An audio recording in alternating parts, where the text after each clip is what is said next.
Merhaba arkadaşlar, yepyeni haberlerle karşınızdayız. Elçin Sango'dan çok konuşulacak sözler. Bazı oyuncularla aynı projede çalışmak istemiyor.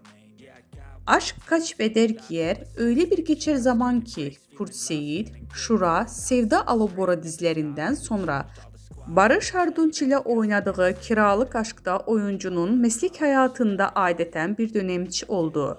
Sango romantik komedi ile kazandığı ünün farklı bir türü dizide devam ettirme kararı aldı.